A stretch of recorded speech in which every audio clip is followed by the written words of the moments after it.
leyendo el libro de Piglia, los diarios de Renzi. Los empecé a leer. Estoy leyendo el primero, que son los años de formación. Y una cosa para mí muy notable es que él desde muy joven, en realidad desde adolescente, no sé qué pasaría en su niñez, tiene clarísimo que quiere ser un escritor. Tiene claro que quiere ser un escritor y tiene claro que tiene que seguir un camino de formación para llegar a ser escritor.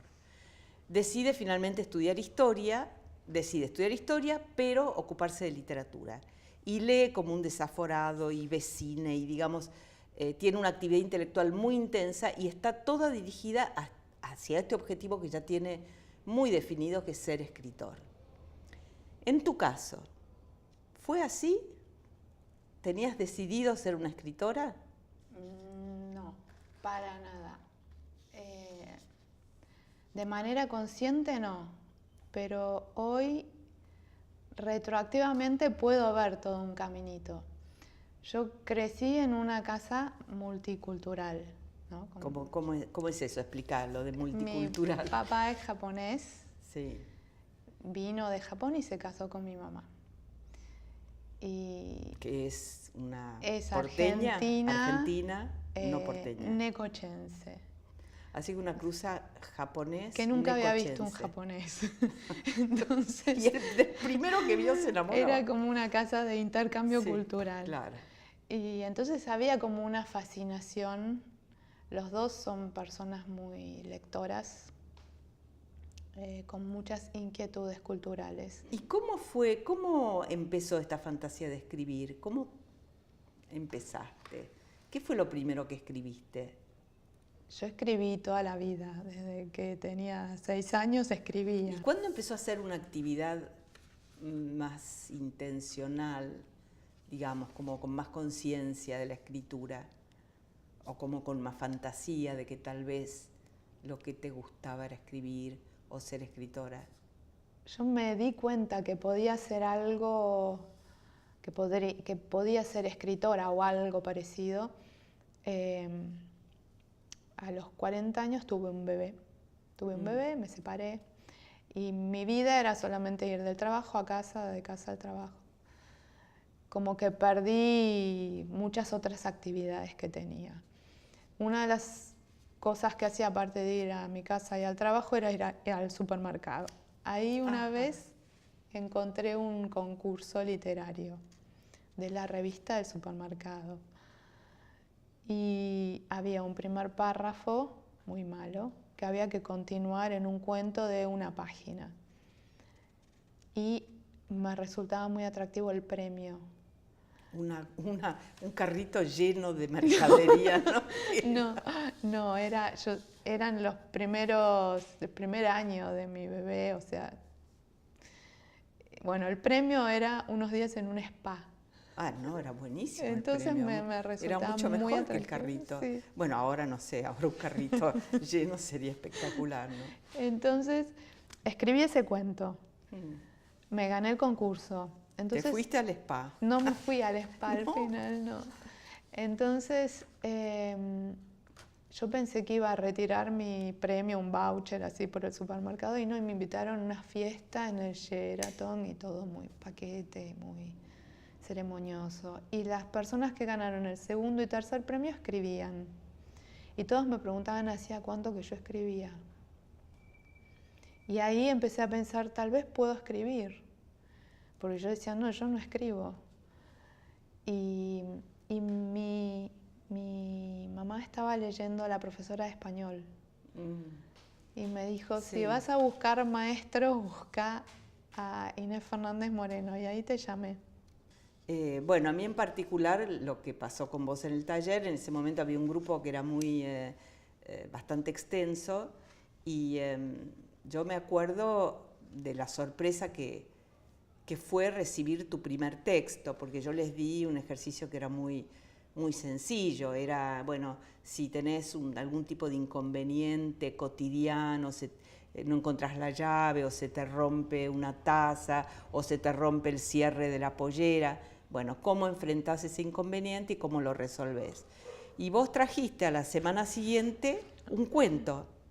O sea, El taller era un taller más bien de exploración, de gente que recién empezaba y vos trajiste un texto que tenía muchísima calidad y que estaba muy bueno. Para mí fue sorprendente. Sobre todo por esto que no me había pasado otras veces. Sí he recibido gente que es muy buena y que sentís que hay ahí buenas posibilidades, pero con vos fue más intenso esto, ¿no? Por eso después de 2 años yo sentí que era importante que vos hicieras otra experiencia, más, digamos, en el sentido de que el taller, o por lo menos ese taller en el que vos trabajabas conmigo, era un taller de exploración, era un taller lúdico, era un taller de estímulo, un taller de lectura, pero no había un rigor ni una exigencia demasiado intensa. Digamos, no era ese tipo de taller, ¿no? Y para ese grupo, porque yo creo que el taller siempre tiene que ver con el grupo que tengas y se arma un poco en función de ese grupo y de las necesidades y las capacidades de ese grupo. Y bueno, entonces fue que arrancaste con Abelardo, ¿no? Que ahí hiciste también un largo camino. Con el que había sido tu maestro también. Que fue mi maestro a su vez. ¿Y qué dirías, Alejandra, qué fuiste incorporando, modificando o descubriendo a lo largo del trabajo del taller? Tanto en la primera etapa, digamos, conmigo, como lo que hiciste después con Abelardo. ¿Cómo te fue Para mí armando? fueron muy complementarias. La etapa con vos fue como muy amable, muy lúdica. De hecho, se parecen las 2 etapas a lo que para mí son las etapas de la escritura en sí. Viste que hay un primer borrador que es más catártico, más que tiene que fluir. Y hay una segunda etapa que es más donde uno sublima, donde uno se tiene que sentar a trabajar seriamente. Y no es que fluye con libertad, no, tiene que sentarse racionalmente a trabajar. Bueno, tu taller para mí fue como una puerta amable de entrada, la pasaba muy bien. Y cuando pasé al taller de Abelardo, cambió el tono. A mí me encantaba, lo disfruté igual, lo disfruté muchísimo, pero era otro tipo de trabajo, más desafiante, ¿no? Y en cuanto a tu escritura, ¿vos sentís que tu escritura se modificó, creció, se volvió más austera, se enriqueció? Porque no sé cómo fue para vos exactamente eso, ¿no? Porque también cuando uno empieza a escribir hay una tendencia a la sobreabundancia, Sí. a escribir y escribir y escribir, y después con ese material hay que ir manejándolo, recortándolo, ¿no? Ahora me estoy volviendo más austera, más... Bueno, siempre fuiste bastante austera, así que no me asustes. Más austera, más austera. Sí, yo creo en que hay que volverse cada vez más Sí, austero, yo más también, simple, yo más coincido esencial. con vos. Y obviamente vas a deslumbrar a menos gente, pero no creo que el objetivo sea deslumbrar, ¿no? ¿Por qué no pasamos a los hechos y lees algo? Lee algo de tu libro. Algo cortito, voy a leer 3 sillas. Bueno, 3 que sillas. Lo hice en tu taller. Bueno, que no te acordás. No me acuerdo porque tengo muy mala memoria y hice. eso fue ya hace muchos años. En tu taller. Bueno, bienvenida. Bueno, hay 3 sillas en la galería formando una especie de triángulo en el que seguramente tuvo lugar una conversación, de esas interminables del atardecer en verano. Puede haber habido también un mate, porque a él le encantaba sacar las sillas a la galería cuando los días se hacían más largos y tomar mate. Esa ceremonia habilitaba cierto estado de ánimo que era raro en él, siempre apurado, siempre tan práctico. Con el mate se ponía filosófico, casi poético. Ahuecaba la mano sobre el viejo mate de madera, eso sí, con bombilla de plata, y sin mirarnos hablaba como para sí mismo, o como para que sus palabras flotaran en el aire y no se las llevara el viento. A mí me gustaba poner la silla al revés, sentarme con una pierna a cada lado y los brazos cruzados sobre el respaldo y escucharlo. En esas charlas necesito tener algo entre las manos, el respaldo de la silla, un almohadón, un gato, un vaso. Él no necesitaba apoyarse en nada. Su cuerpo tenía una solidez como de montaña. Se imponía, como ahora, su ausencia en esas sillas que conversan solas en la galería. Esa ausencia repite como un eco nuestra última conversación. Me había hablado de los serbios y los bosnios y me dijo que el mundo había estado en paz 56 días en toda su historia. Me pareció un número extraño. Todas las guerras me resultan lejanas.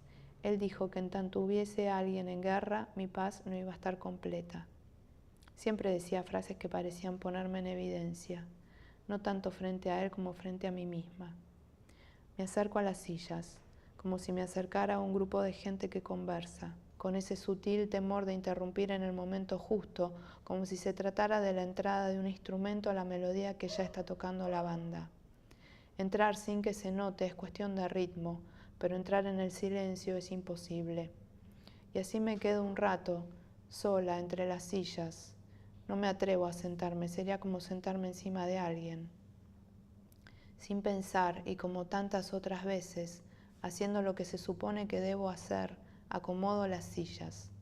Las tres como las ponía María, mirando hacia el afuera, equidistantes, como la fila de un teatro imaginario que mira el espectáculo del viento en los aromos. De repente veo que en este orden no hay nada humano, ni siquiera fantasmas. Ahora estoy más sola. Rápidamente vuelvo a poner las sillas como estaban, imitando ese pequeño círculo cálido. Pero la magia no ocurre. Es solo un nuevo orden tan vacío como el anterior. ¿Qué es lo que falta? Levanto una de las sillas unos centímetros del piso y vuelvo a ponerla en el mismo sitio como clavándola. ¿Qué es lo que hago mal? ¿Por qué desapareció mi padre y no me habla sentado en estas sillas como hasta hace un rato?